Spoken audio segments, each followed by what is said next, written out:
traiter l'étude sur l'ouverture des 900 km de pare-feu et la réhabilitation de 900 km de pare-feu dans le cadre du projet PAPS. Revenez un peu sur le travail que vous avez eu à faire sur le terrain. Okay. Donc ce travail, il a débuté depuis octobre 2017. Il a consisté, il s'est déroulé en 3 étapes. Donc dans un premier temps, nous avons fait une tournée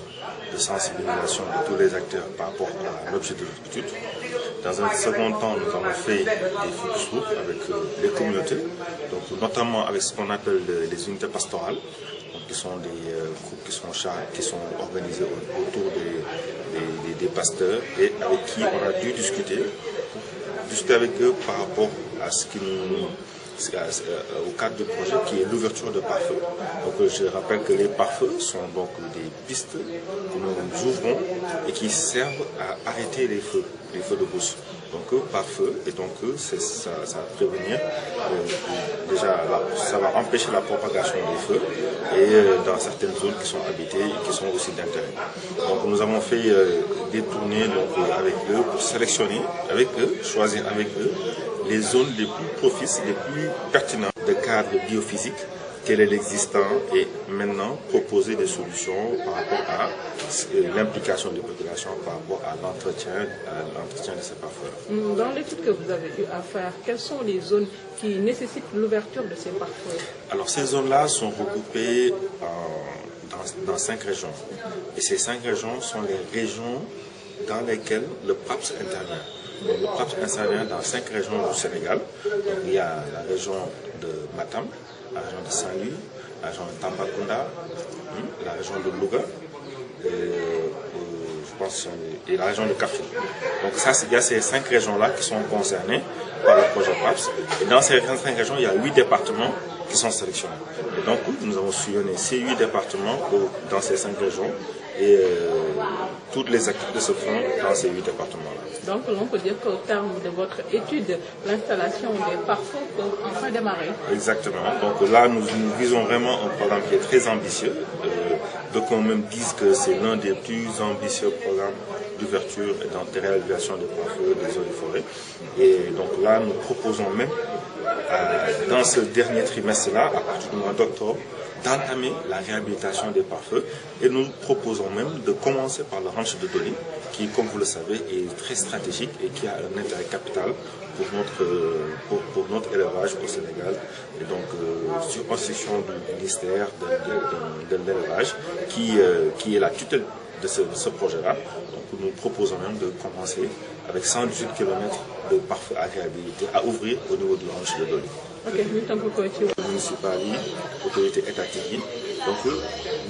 nemmeeku leen xibaare leen lii lañ ñu tax a jóg si wàllu projet la ñu tax a jóg si wàllu liggéey. Ginnaaw loolu delluwaat nañ foofu waxtaan ak ñoom si fan lañ xalaat ni moo gën a yeyoo ñu def fa li nga xamante mooy ay pare-feu. ndaxte pare-feu yooyu moo leen di aar ba nga xamante ne bu daay amee du mën a dem ba yegg si li nga xamante mooy dëkkuwaay yi ak yenn gox yi nga xam yenn domaines yi nga xamante ne fay béy wala jur gi dañ fay dem ngir pour sàmm. donc ginnaaw loolu itam bi ñuy demee ba tànn fi nga xamante moom la ñuy tijji pare-feu yi ñun dem nañ dox si biir pare-feu yooyu ñoom jël suñuy tànk dox foofu noonu fi ñu proposé ngir xool suba bu ko naroon ubbi ñu ko defaraat lépp li nga xamante ne mooy nar a fekk si gàllankoor daal bu ñu fay fekk moo xam ay yoonu ndox la moo xam ay garab la moo xam ay dëkkuwaay la lépp loo xamante ne war na mën a nekk si yoon boobu noonu dem nañ ba xool ba gis ni fii bu ñu ko naree tijji lii la ñuy soxla si ay jumtukaay moo xam gradeur la wala benn bulldozer la ñuy soxla parce que xam naa xëy na ay garab yu ngan na ñoo fa nekk te bu boobaa ay bulldozer lañ fay indi. donc loolu bu ñu ko defee itam dem nañ ba xayma itam li nga xamante ne moo fa nekk si wàllu ay garab ay gàncax nga xamante ne bu ñu ko dindi woon itam projet la boo xamante ne dañ ko lëkkaloo ministère de l'élevage ak ministère des eaux et forêts nga xamante ni lépp lu fa nekk si ay garab ak yu demee noonu dañ koy xam nu mu toll ba nga xamante ni itam dañ mën a saytu dañ mën a xool lan la ñuy proposer comme solution par rapport ak garab yooyu ñu fay dindi ak la ñuy def ba xëy na reboiser ko ak itam naka la ñuy def ba impliquer population yi nga xamante ni ñoom itam dañ si gis seen bopp suñu fa dindee garab yooyu noonu te itam ndaxte li ñuy def itam pour aar leen la ñoom pour bañ daay bi ñëw si seen dëkkuwaay ak seen